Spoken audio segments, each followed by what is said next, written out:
성경에 보면은 하나님께서 다윗을 보았다라고 그렇게 말을 합니다. 이 말은 다윗을 처음 보았다라는 그런 의미도 있겠지만 어떤 면에서는 한참 동안 다윗을 겪어본 다음에 다윗을 평가하는 내용이라고 그렇게 볼 수도 있습니다. 한글 개역 성경에는 내가 이새의 아들 다윗을 만나니 내 마음에 합한 사람이라 내가 내 뜻을 이루게 하리라 이렇게 되어 있습니다. 여기에서 말하는 마음에 합하다라고 하는 이 말은 마음에 맞다, 마음에 든다 그런 말의 뜻입니다. 우리가 인간관계에서 경험하듯이 마음이 맞는 사람과는 서로 주고받는 것이 없어도 잘 통합니다. 정말 그러죠. 하나님께서 다윗을 향해서 그와 같은 마음을 느꼈다라는 그런 뜻입니다. 그러면 다윗이 어떤 사람이길래 천지 만물을 창조하신 전능하신 하나님의 마음에 드는 사람이 되었을까? 이 생각을 하다 보면 부러움마저 듭니다. 회사에 다니면서 사장의 마음에 들기란 쉽지 않잖아요. 나는 정성을 다해서 일했는데도 별로 달갑지 않게 여긴 것을 보면 굉장히 섭섭한 마음이 듭니다. 그런데 다윗이 하나님의 마음에 들다니요. 너무나 부러운 존재예요. 하나님께서는 다윗을 통해서 하나님의 뜻을 다 이루셨습니다. 여기서 하나님의 큰 뜻은 예수 그리스도를 세상에 보내셔서 이 세상을 구원하는 거, 이 구원을 위해서 다윗을 사용을 하셨습니다. 그래서 마태복음 1장 1절을 보면 아브라함과 다윗의 자손 예수 그리스도의 계보라 이렇게 말씀을 합니다. 그러니까 예수 그리스도의 계보라, 이 계보란 말은 쉽게 말하면 족보를 말하는 거예요.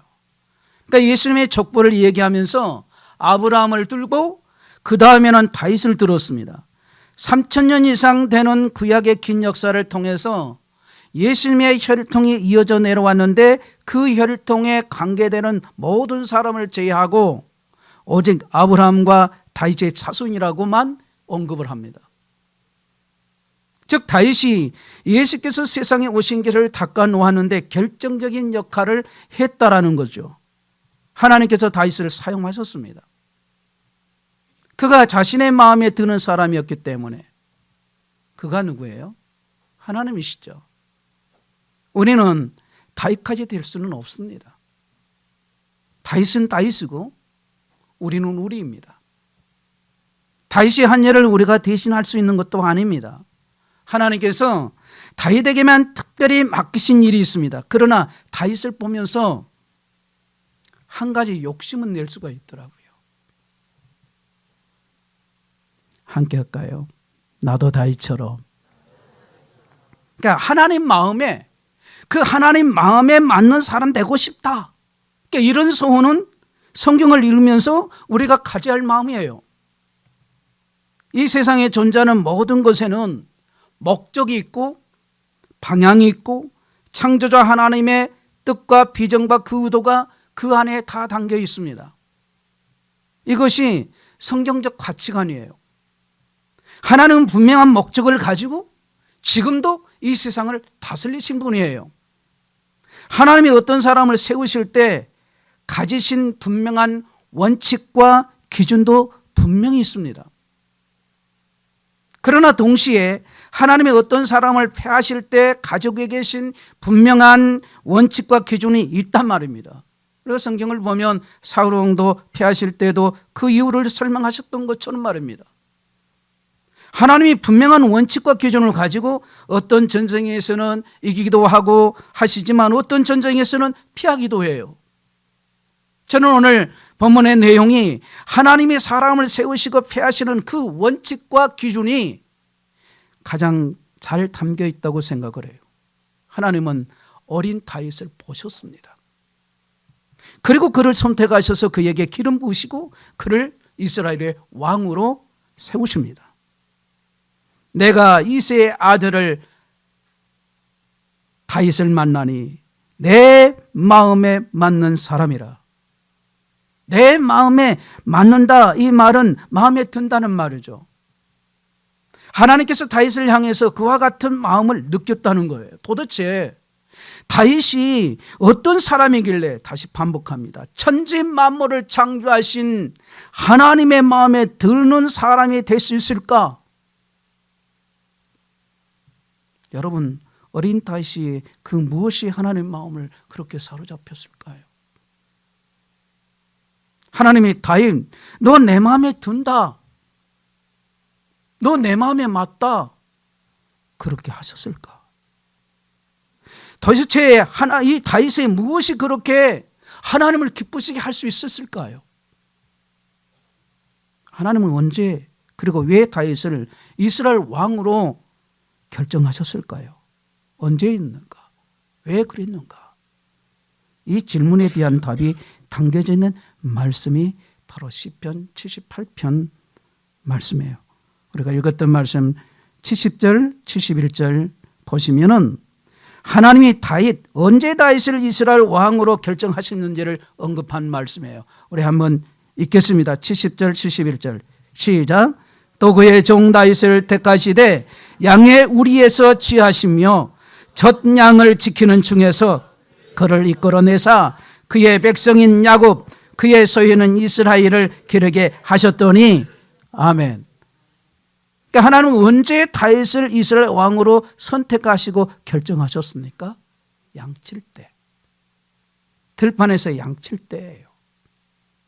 그러니까 다윗이 목동 출신을 여기서 강조하고 계심을 알 수가 있어요. 당시 양치는 일은 이스라엘 사회에서 가장 천하게 여겼던 직업 중 하나예요. 맹수들과 싸워야 하는 위험이 있고 힘들고 고생하면서도 무시당하는 게 목동이에요. 어떤 자료에는 이 양치는 자는 법정에서 증인으로도 세우지 않을 정도로 그렇게 무시했다고 합니다. 그러니까 당시 목동은 대우가 형편이 없어요. 이스라엘 사회에서 가장 지위가 낮았던 계층이란 말이죠. 그러므로 자식이 태어나면 부모가 내 자식 나중에 목동으로 키워야지, 이런 사람 없다는 말이죠. 또한 사무엘상에 보면 아버지 이새와 형제들에게도 무시당했던 사람 소년 다윗이에요. 어느 날 선지자 사무엘이 이새에게 모든 아들들을 사무엘 앞에 세우라고 말을 하죠.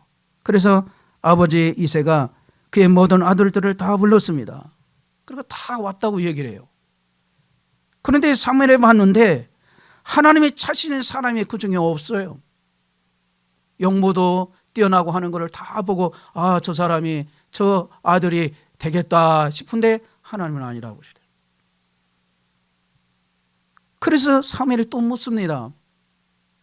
이새 진짜 당신의 아들이 다 왔습니까? 그때 이새 아버지가 말합니다. 예, 한 명이 있긴 합니다. 그런데 그 애는 양치는 자예요. 굉장히 비하는 말이죠. 그러니까 사무엘이 말은 양치는 얘가 뭐 할 수 있습니까? 하는 그런 말들을 하니까 사무엘이 이제 데려오라는 거죠. 그러니까 아버지에게도 무시당했고 형제들에게도 무시당했던 사람이 지금 다윗이에요. 그런데 하나님은 다윗을 눈여겨보고 계신 거예요. 여러분, 사람들은 다윗을 알까요? 알지 못해요. 먹등을 어찌 알겠습니까? 다윗이 무엇을 하든지 관심 있는 사람 아무도 없어요. 그러나 바로 그때 하나님의 눈은 다윗에게 있었습니다. 어린 다윗이 무슨 대단한 일을 해서도 아니에요. 믿음으로써 싸워서 골리앗을 넘어뜨렸을 때 그때도 아니단 말이에요. 목동 어린 다윗의 모습이. 전쟁에서 나라를 구했을 때도 하나님 그때 세우지 않았습니다. 그 누구도 귀하게 여기지 않고 천하게 여겼던 양들을 돌볼 때, 들판에서 그 양을 돌볼 때 하나님께서는 다윗을 이스라엘 왕으로 결정을 하신 것입니다. 왜일까요? 그 이유가 그 다음 절은 72절에 있습니다. 시작. 이에 그가 그들을 자기 마음의 안전함으로 기르고 그의 손에 능숙함으로 그들을 지도하였도다. 아멘. 자, 하나님께서 들판에서 양을 치던 다윗을 이스라엘 왕으로 선택한 이유는 두 가지예요. 마음의 완전함과 그리고 손의 능숙함이에요. 자, 여기서 저는 살피는 것은 시간 관계상 이 손의 능숙함에 대한 부분은 오늘 이 자리에서 할 수가 없고 한 가지만 할게요. 마음의 완전함. 따라합시다. 마음의 완전함. 자, 개역 한글에는, 한글 성경에는 마음의 완전함을, 우리가 지금 개정판을 보지만 한글 성경에는 마음의 성실함으로 이렇게 성실함으로 되어 있어요. 그러니까 마음의 완전함, 그러니까 하나님은 다윗에게 있는 마음의 완전함을 그 어린 다윗의 마음의 성실함을 보셨던 겁니다. 그러면 도대체 마음에 완전하다라고 하는 이 완전하다는 이 뜻이 도대체 뭔 뜻일까? 어떨 때 이것을 사용할까? 이거 알아야 돼요. 마음의 완전함 혹은 마음의 성실함으로 번역된 히브리어는 톰이라는 단어입니다. 톰. 따라할까요? 톰. 톰이에요. 아주 여러분 그냥 알 수 있는 단어예요. 톰. 그런데 이 단어를 히브리어 사전에서는 근면, 성실, 정직, 청렴, 순결 이렇게 5가지의 뜻이 있습니다. 그런데 여러분 이 세상에 근면한 사람, 성실한 사람, 정직한 사람이 얼마나 많습니까? 청렴하고 순결한 사람도 얼마나 많은가요? 그래서 이 세상 사람은 그렇게 성결하고 근면하고 성실한 정직한 그 사람들을 다 왕으로 세우고 있습니까? 그런 말 아니죠. 하나님은 지금 말씀하세요. 내가 다윗에게서 마음의 완전함을 봤어. 내가 다윗에게서 성실함을 봤어. 그러니까 이에는 이스라엘 왕이 될 만해 선택하고 결정하신 겁니다. 그렇다면 완전함으로 성실함으로 근면함으로 번역된 이 히브리어 톰은 언제 이것을 이 사람에게 어떤 사람에게 이 단어를 사용하냐 이 말이에요. 유대인들은 이 히브리어 톰은 보통 이런 사람들에게 붙이는데 이런 사람은 어떤 사람을 가리키냐면 사람 앞에 있을 때의 모습과 혼자 있을 때의 모습이 같은 사람. 다시 말하면 많은 사람 앞에 있을 때의 모습과 혼자 홀로 있을 때 홀로 있는 그 혼자 있을 때 골방에서 있을 때의 모습이 같은 사람에게 쓰는 단어가 톰이라는 단어를 쓰는데 즉 성실함, 안전함 이 단어를 붙여주는 거예요. 예를 들면 저 같은 경우를 보면 많은 사람들 앞에서 설교할 때 모습과 나를 아무도 모르는 그 어떤 자리, 장소 혹은 뭐 타지에 가면 호텔방도 될 수 있고 어디 곳에 있겠죠. 그때 모습하고 같아야 하는 거죠. 혼자 있을 때 그때 아주 혼자 있을 때의 모습이 중요해요. 혼자 있을 때 여러분이 하는 말, 그 말을 굉장히 조심해야 돼요. 혼자 있을 때의 모습이 중요하고 조심해야 되는데 왜냐하면 그 사람의 영성, 그 사람의 믿음의 모습이기 때문에 그래요. 그래서 교회에서 주일학교 아이들을 가질 때의 모습과 그 다음날 직장에서 나보다 아랫사람을 대할 때의 모습이 같은 사람. 하나님께서는 다윗에게서 이 모습을 보았던 것입니다. 보셨던 거예요. 이것을 다윗에게 적용한다면 이렇게 말할 수 있겠죠. 자기 양을 칠 때와 다른 사람의 양을 덜 볼 때 같은 것, 같은 모습. 다윗은 양을 치던 사람이에요. 목동이란 말입니다. 여러분 다윗이 치던 양이 뭐 20마리, 30마리, 뭐 50마리, 100마리 뭐 이렇게 되겠죠. 그 성경에는 몇 마리 나왔다는 말은 없어요. 아무튼 그 모든 양이 다 다윗의 양이라고 할 수는 없어요. 그리는 없죠. 왜냐하면 어린 다윗이니까. 아마 그 중에는 다윗 자신의 양은 어쩌면 몇 마리였을 겁니다.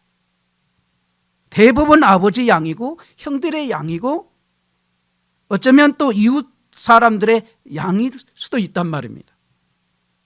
그러면 그 사람들의 양을 위탁 받아가지고 돌봤을 거란 말입니다. 그러면 양을 돌볼 때는 맹수도 있죠. 늑대, 곰, 사자. 성경이 거기에 나와 있어요. 다윗이 수십 마리의 양을 몰고 가는데 내 양은 한두 마리. 그럼 그건 다윗에게 있어서 전 재산이에요. 그런데 늑대가 그 양을 잡아먹으려고 으르렁거리면서 딱 졸졸 따라다니면서 틈을 본다며. 그러다가 하필이면 다윗의 양인 한두 마리밖에 안 되는 그 양을 목을 꽉 물어버리는 거예요. 여러분들이라면 어떻게 하시겠습니까? 막대기를 잡고 무기를 잡고 돌을 들고 늑대와 싸우지 않겠습니까? 왜냐하면 내 재산이니까, 내 것이니까. 목숨 구 싸야지요. 어떤 상처가 나도 온몸을 다해 싸워서 내 양을 찾아와야 하는 거예요. 근데 만일 모욕하고 늘 나를 무시하고 자존심 상하게 하는 둘째 형의 양을 자기가 돌보고 있는데 늑대가 와가지고 자기 양이 아니라 둘째 양의 양을 꽉 목을 물었다면 여러분 어떻게 하겠습니까? 캐제를 부르겠습니까? 옳다 잘됐다 하겠어요? 여러분 잘 들으세요. 하나님은 지금 뭐를 보냐면요, 분명 다윗을 괴롭히고 자존심을 짓밟는 그 형의 양인데 그 형의 양이 공격받았을 때 다윗이 자기 양처럼 똑같이 가서 막대기 잡고 돌 잡고 그 살아온 늑대와 싸운 거예요. 목숨을 걸고 말해요. 곰과도 사자와도 싸웠다고 분명히 성경에 나오죠. 사무엘상. 여러분 미쳤습니까? 내 것도 아닌 건데, 그런데 생명을 잃을 수도 있고 다칠 수도 있는데요. 그런데 다윗은 자기 양을 돌볼 때와 다른 사람의 양을 돌볼 때, 심지어 자기를 괴롭히고 짓밟고 자존심 무너뜨리는 그 형의 양을 돌볼 때마다 한결같았다라는 거예요. 지금 그것을 성경은 말하고 있는 거예요. 그때 하나님이 그 모습을 보면서 말씀하세요. 다윗, 내가 너를 보니 내 마음이 든다. 하나님이 이때 보신 거죠. 하나님은 안 보신 것 같지만 다 보고 계십니다. 다 알고 계시고, 이 사실을 저와 여러분이 잊으면 안 돼요. 하나님 내 눈에 안 보인다고 함부로 말하고 함부로 다른 죄를 짓는 자리에 가지 말라고, 짓지도 말고. 에이, 목사님 다른 사람도 다 짓는데 뭔 그러세요? 죄 않는 사람이 누구 있습니까? 이런 말 하지 마세요. 예수님을 바로 믿는다면 이렇게 말하면 안 돼요. 그 말을 여러분과 제 입에서 해서는 안 될 말입니다. 여러분, 오늘 본문에 마음이 완전하다는 뜻이 바로 이 뜻이에요. 하나님께서 다윗을 이스라엘 왕으로 결정하셨을 때는 누구도 관심을 갖지 않고 그 사람이 애면할 때, 하대할 때, 그때 하나님의 눈은 다윗에게 있었습니다. 많은 사람들 앞에서의 그 모습과 혼자 골방에 있을 때의 모습이 같다면, 나의 양을 돌볼 때와 다른 사람의 양을 돌볼 때의 모습이 같다면은 하나님은 우리에게도 지금도 말씀하고 계실 거란 말입니다. 내가 너 보니까 내 마음에 쏙 든다.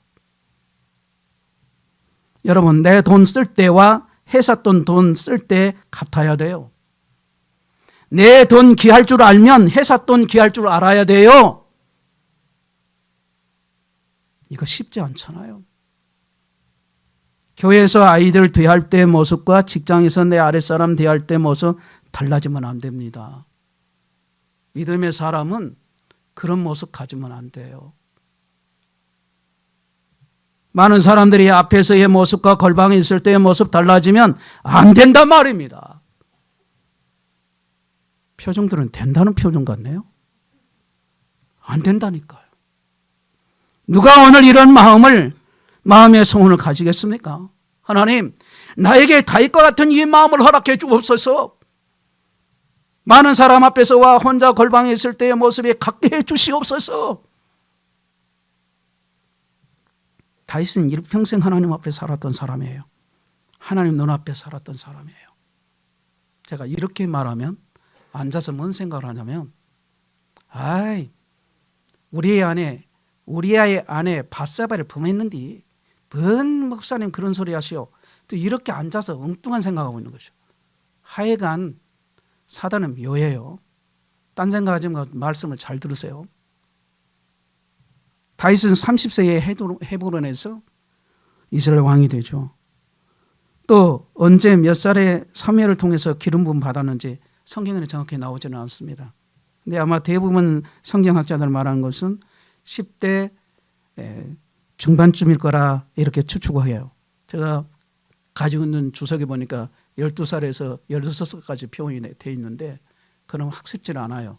각각 다 다르니까요. 정확히 모르지만 아마 15살 때 사무엘에서 기름 부음 받았다면, 하나님의 선택을 받았다면 무려 15년 동안이나 다윗은 사울에게 도망을 가고 사울에게 쫓겨다녔단 말이에요. 무려 15년 동안 도망자의 삶을 산 것이 15년. 그는 그 15년의 삶이 처참합니다. 비참한 생활이에요.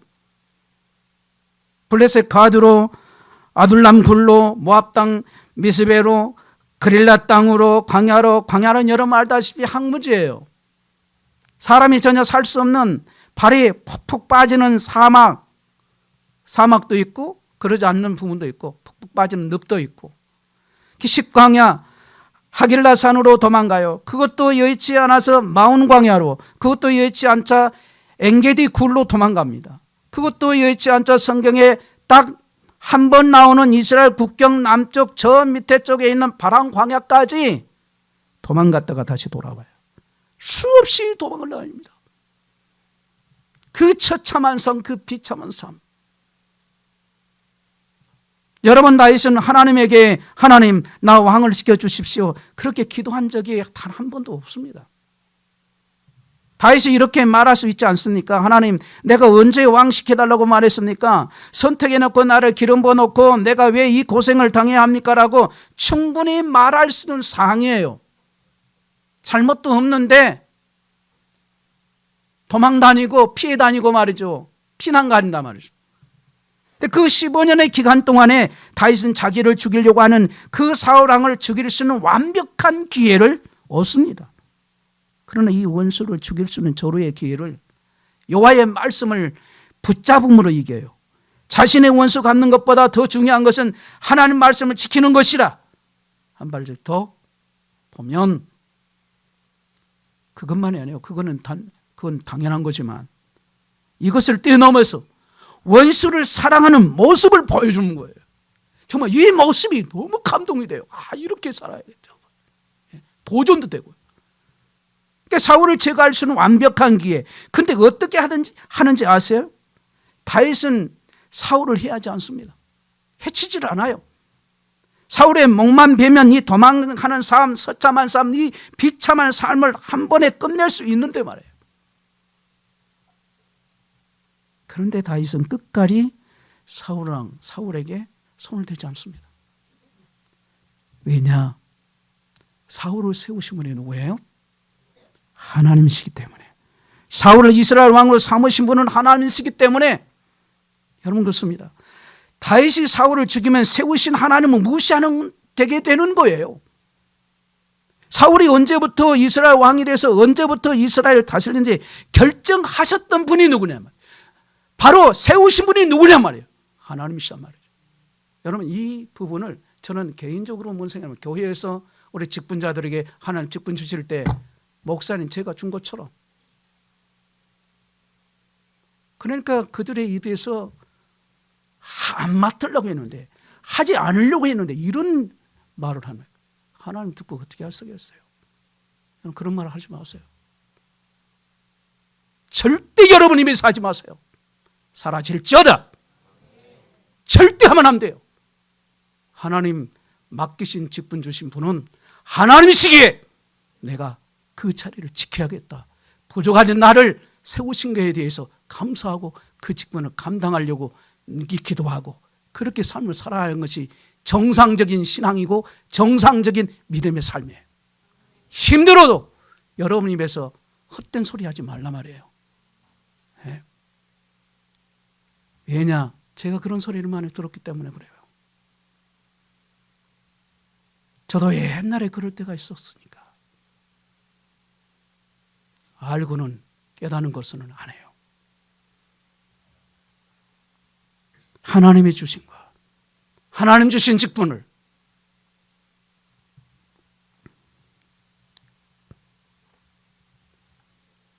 그러므로 이 사울이 아무리 악하다 할지라도 언제까지 사울이 이스라엘을 다스릴지 결정하신 분은 전능하신 하나님이세요. 여호와 하나님. 하나님이신 것을 다윗은 하나님을 인정한 사람이었어요. 다윗이 이런 사람이란 말이에요. 저는 여기서 깨닫는 바가 저와 여러분도 하나님, 나를 보내준 예수님을 사랑하고 그 예수님의 말씀에 순종하고 따르는 저와 여러분 되기를 바랍니다. 아멘. 아멘. 이런 호칭도 아무개 집사 그러지 마세요. 집사님, 목사님 누가 부르면 제가 혹시 박아집 집사님 부르면 예 목사님 이래야 돼요. 이렇게는 안 하겠죠. 박아집 집사님 말해가지고 죄송하네요. 네. 예를 들면 그렇다면 남편이 부르면 예 여보, 아이들을 부모가 부르면 아무개야 부르면 예 애물어요 이러지 말아요. 말을 해도 조심해야 한다. 사울은 하나님이 세우신 사람이기 때문에 다윗은 절대로 손대지 않습니다.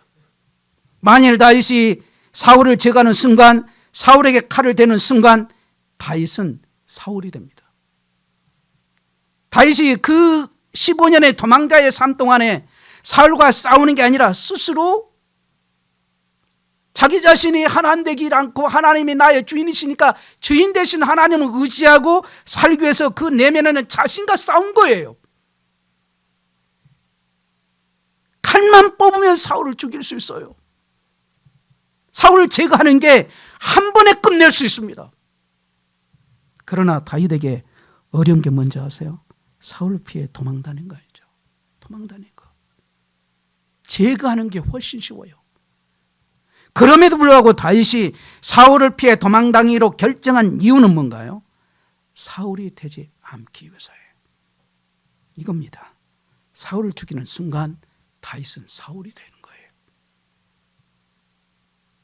그렇게 수도 없이 도망다니면서 다윗은 그렇게 다윗이 되었습니다.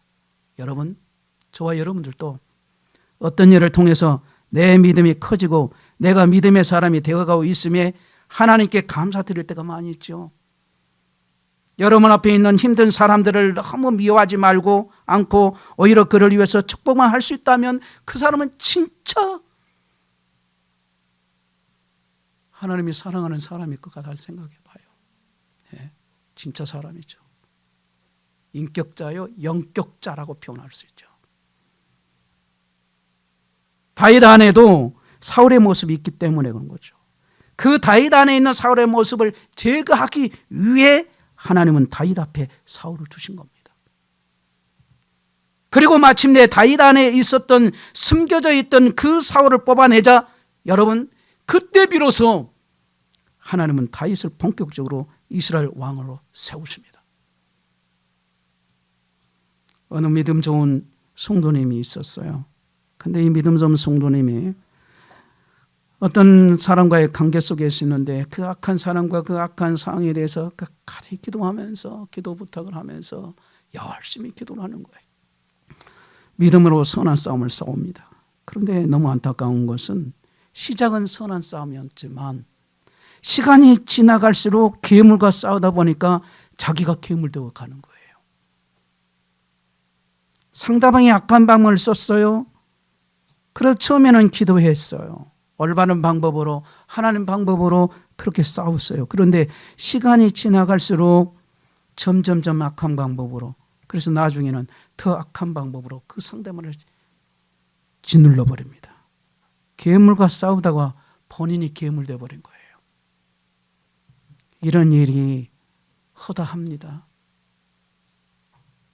여러분, 하나님께서는 다 알고 계십니다. 다윗 속에 숨겨져 있는, 다윗도 알지 못하는 그 사울의 모습을 제거하지 않지만 다윗도 결국 사울이 된다는 것을, 그래서 다윗 앞에 하나님은 사울 두세요. 다윗은 일평생 그렇게 하나님 앞에 사는 법을 훈련을 받습니다. 오늘 여기 우리 애엄교회 우리 성도들에게 있습니다. 우리 애엄교회도 다윗과 같이 내 마음, 즉 하나님 마음에 맞는 사람, 많은 사람 앞에서의 모습과 골방에 있을 때의 모습이 같은 사람, 늘 하나님 앞에 사는 사람, 자기 양을 돌볼 때와 다른 사람의 양을 돌볼 때의 모습이 같은 사람이 있나라고 찾으실 때 하나님이 우리를 그냥 지나쳐가지 않기를 간절히 바랍니다. 우리 어린 아이들 주일학교 중고등부 또 마찬가지예요. 공부하면서 딴짓하고 있으면 안 되는 거예요. 지금 현재 하고 있는 모습, 목사님 야단 칠 때는 그냥 바르게 자세하고 그냥 목사님 안 계시고 사모님 안 계시면 맘 놓고 도다니고 떠들고, 그 다음에 계단 올라가면서 막 쿵쿵거리고 소리 내고, 얼굴 좀 봐세요.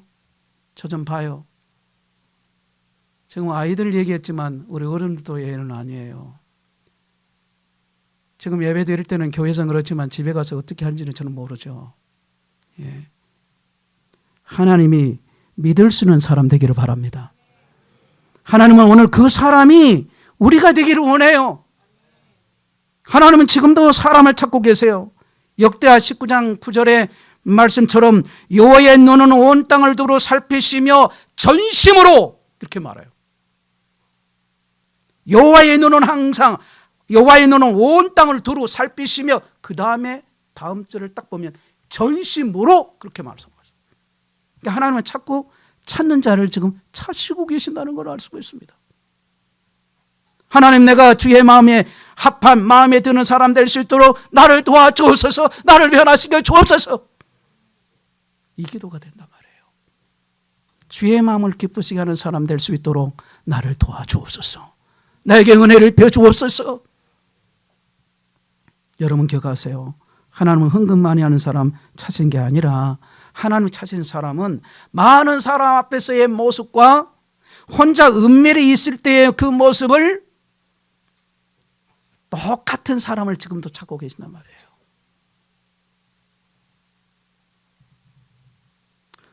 교회에서도 잘해야 되지만 집에 가서도 더 잘해야 돼요. 더 잘해야 돼요. 교회에서는 예배드리는 모습과 가정에서 자녀들 대하는 남편을, 아내를, 부모를, 형제를 대하는 모습이 같은, 앞과 뒤와 겉과 속이 똑같은 사람을 하나님은 원하십니다. 이럴 때 나오는 단어가 아멘! 그래야 돼요. 이스라엘 백성들은 저주로 해도 그 저주의 말씀을 듣고 또 아멘! 그러대. 그 산 이름이 잃어버렸네. 에발산, 그 다음에 무슨 산이 있는데 갑자기 이름이 생겨. 거기인데 하나님 말씀을 선포할 때 이쪽에서 축복하면 아멘! 저주의 말씀이 나도 아멘! 그러는데 우리는 말씀에 나에게 딱 필요한 말씀을 와닿고 그러면 아멘! 나에게 거꾸로 말씀, 충고 막 야단치는 말씀, 책망의 말씀 들으면 너 타치나 하지 마세요. 이렇게 입에서 하고 계시고, 우리 다 같이 아멘. 아멘. 크게 한 사람이 복 있습니다 하면 아멘이 다 커져요. 아멘을 크게 합시다. 아멘. 표정들이 나는 한 번도 그렇게 해본 적이 없어요. 그러면 해야죠. 아멘의 뜻을 알면 여러분의 함부로 여러분 그 아멘 안 하고 있겠습니까? 사람의 눈 속이는 게 쉽습니다. 여러분, 우리가 살다 보면 실망할 때가 있어요. 믿었던 사람, 믿었던 목사님이 그 죄로 인해서 무너지는 것을, 신뢰하던 사람이 한순간에 무너진 것을 보면 우리는 이걸 자주 경험해요. 여러분, 사람들을 속이는 거 쉬워요. 하나님 눈앞에서 서십시오. 하나님, 내게 다윗의 이 마음을 좀 허락해 주십시오. 많은 사람 앞에서와 혼자 있을 때의 그 모습을 갖게 해 주시옵소서. 하나님, 내 양을 돌볼 때와 다른 사람의 양을 돌볼 때의 모습이 같도록 나에게 은혜를 베풀어 주세요. 그 양이 내 마음에 들면 이리 와라 그럽니다. 오라고 그래요. 이걸 양 도둑질이라고 해요.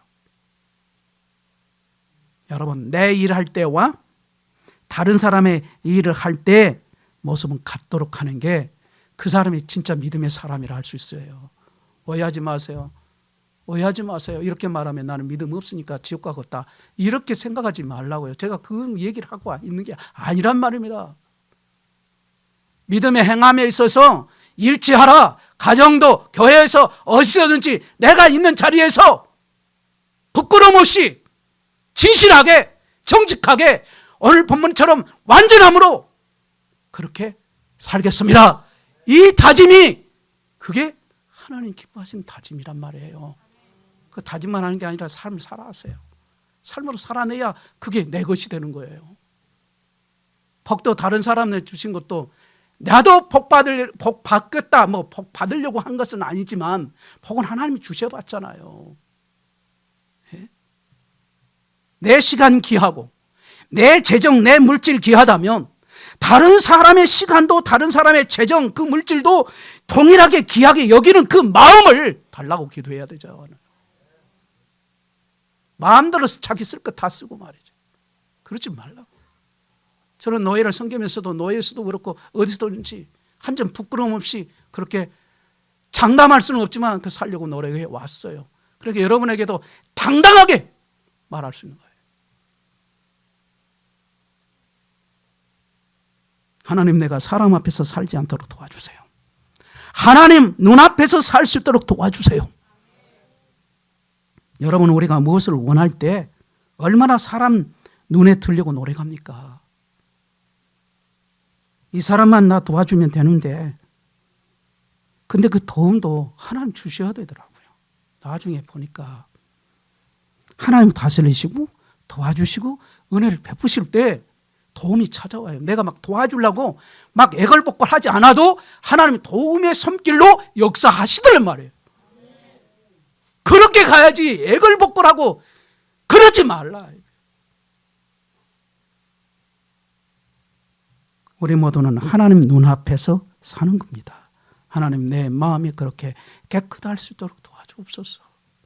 부끄럽고 죄송하지만 정말 허물과 죄가 많은데 그럼에 불구하고 하나님이 죄인인 나를 구원해 주시고 하나님 자녀 삼아 주셨는데 내가 주님의 그 은혜를 망각하고 또 다시 반복해서 인생의 시간을 낭비하고 허송 생활을 보내는 이런 모습이 아닌, 게을러서 나태하고 인생을 이렇게 살아서는 안 되는 것을 알면서도 그걸 끊으려고 하나님 말씀 붙잡고 끝까지 이루어 드리기 위해 힘쓰고 애써야 할 하나님 백성들이 하나님께 구하지도 않고 하나님 말씀 붙잡으려 생각도 않고, 그러면 우리는 어떻게 되겠습니까? 그러면서 하는 말이, 그 다음에는 제가 꽁꽁꽁 실수해도 온전히 회개하면 하나님께서는 다시 회복을 시켜주십니다. 그래서 저는 제가 개개인 제가 생각하는 언어로 어찌 다 표현할 수 없어서 하나님 정말 멋지십니다. 하나님 정말 감사하고 또 감사하고 기회 주신 하나님 감사합니다. 넘어짐보다 더 중요한 건 돌이키는 마음과 기도예요. 돌이키고 잘못했으면, 다른 사람의 해를 끼쳤으면, 하나님께 회개 기도했으면 돌아가서 내가 잘못했습니다, 무릎을 꿇고 용서를 빌어야지, 빌지 않는 내 모습이라면 오늘 그 심정은 강심장이 아니라 정말 이거는 정말 어찌할 수 없는 거예요. 네? 여러분, 하나님은 우리의 마음 중심을 보십니다. 하나님은 다 같이 따라합시다. 하나님은 나의 마음 중심을 보시고 아십니다. 기도하겠습니다.